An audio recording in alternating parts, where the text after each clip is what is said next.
welcome to Double Neck 14-String Get Joe 101.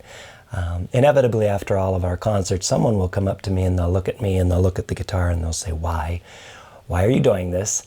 And my best answer for them is that I hope to create my own sound with this instrument. I think to most folks, if they're not guitar players, a guitar is a guitar, and they all tend to sound the same.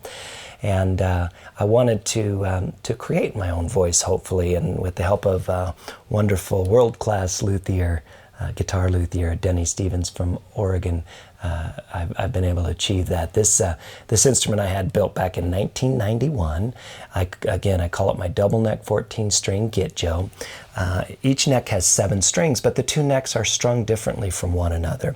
The lower neck has 7 strings, but it's tuned like a it's strung like a 5-string banjo. So strings 1 through 5 are the same as a banjo. I grew up playing the 5-string banjo. And then I had 2 additional drone or treble strings added. That gives that neck a harp-like sound, perhaps. Some people have compared it to that, or hammered dulcimer, or even a piano. The lower neck has 7 strings as well, but it's strung like a traditional guitar, but with an extra bass string. And with this stringing, it gives the instrument incredible range from very high open strings to very low open strings. And then I use a variety of what are called open tunings, where I actually change the pitch of all 7 strings on both necks. Currently, my most the tuning I tend to stick to most of the time is what I call a C major 9th tuning.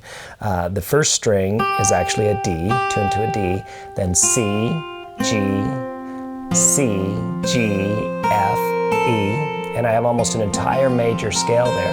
That's also what enables me to play full melodies and harmonics like so.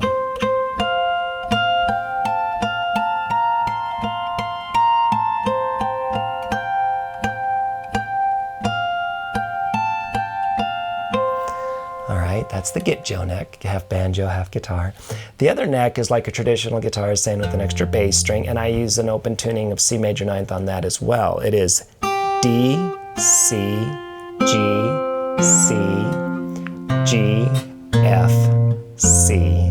All right, and again, when I strum that open, it creates that C major 9th chord. So they're tuned to complement one another. Now, over the years, when I first sat down with this thing, it wasn't like I had a preconceived notion of what I was going to do on it. But it wasn't long after I took delivery of it that I was originally just going to play, things on the Get Joe neck and things on the guitar neck.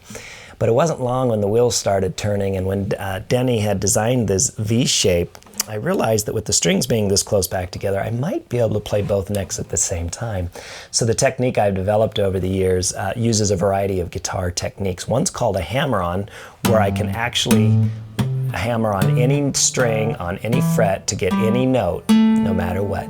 I don't need both hands to do that. That's called a hammer-on. The other is called a pull-off, where I'm actually picking the strings with this hand, just the same way as I would pick the strings with my right hand. Standard technique. So with the use of hammers, pull-offs, bringing this hand between either sets of strings, I'm able to get all the sounds that I hear in my head. So anyway, so now I think the best way to demonstrate this is to break down one of my compositions. This piece is actually the title cut to our first CD. It's called Eidolon. And I get most of the melody notes over here, while simultaneously playing bass notes and chords with this hand over here. So let's break it down. The first part of this melody is, right? And then at the end of that melody passage, then I'll reach over here and I'll grab a bass note and a chord by actually plucking with this hand. So when you put the two together, you get, okay?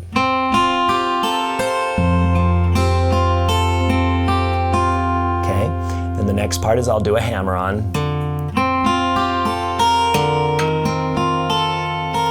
to a pull-off, bass, chord, hammer, pull. Okay, so that's how I'm doing it. Again, hammers, pulls, plucking, whatever it takes. I've even been known to lean over and grab a bass note with my tooth every once in a while when I run out of fingers.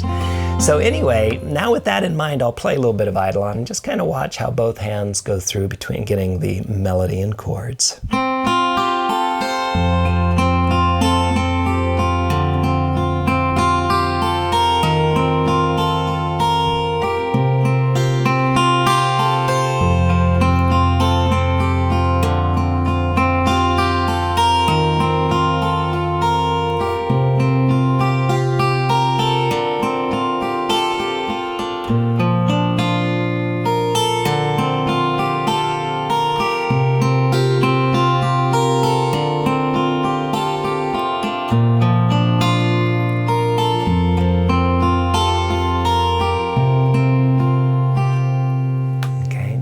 So it's just a fabulous sound, and it's inspired an awful lot of music. You sit down with an instrument like this, it just seems to be music in there, and so it's been quite a wonderful experiment for me, an experiment that went very well. And over the years, Han and I, as we've gotten busier and touring more and flying a lot, I decided it was time about 1.5 years ago to have another double neck built, because obviously if anything were to happen to the original double neck, the show would not go on, and we wouldn't be able to make a living until I had it repaired or replaced. And so I went to a wonderful luthier in Florida, Mr. Rich Murmur, and had him build this guitar. Now, the strings and the neck configuration are identical, but it's a different body style. It's a thinner body. It's what's called an acoustic electric, and fabulous instrument, and I think it sounds pretty much like the other ones, just not quite as loud, being a thinner body and all. And this one I actually have in a different tuning. This is just kind of a bizarre tuning that doesn't make a lot of sense. But anyway, it's inspired me to write a lot of different styles of music, a little edgier, a little more rock tinged perhaps. And I'm going to show you another piece, because I'm going to show you how I incorporate using other parts of the guitar other than just the strings. The other thing I've tried to accomplish on this guitar is to sound like a whole band all by myself. And you know, most bands will have a drummer or bass player, keyboards, guitar, singer, and what have you. And so what I want you to do is, with the thumb of your right hand, this is going to be your drummer, okay? And we're going to strike the instrument about right there, okay, to get your drums. And then with the ring and middle finger of your left hand, this is going to be your bass player. And we're going to get the bass notes over here by doing hammer-ons and pull-offs. And then when you put the bass and drums together, you get.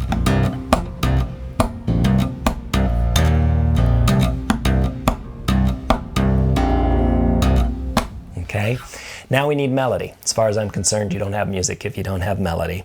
So with the ring, middle, and index finger of your right hand, we're going to get the melody notes mostly over here on this neck, with the exception of the final note of the melody I'm getting with my pinky, by plucking the first string open on this upper neck.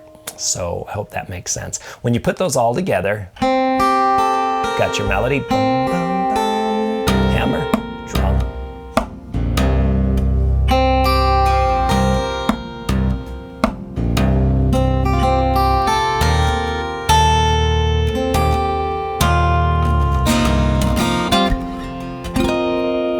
Okay, is that making sense?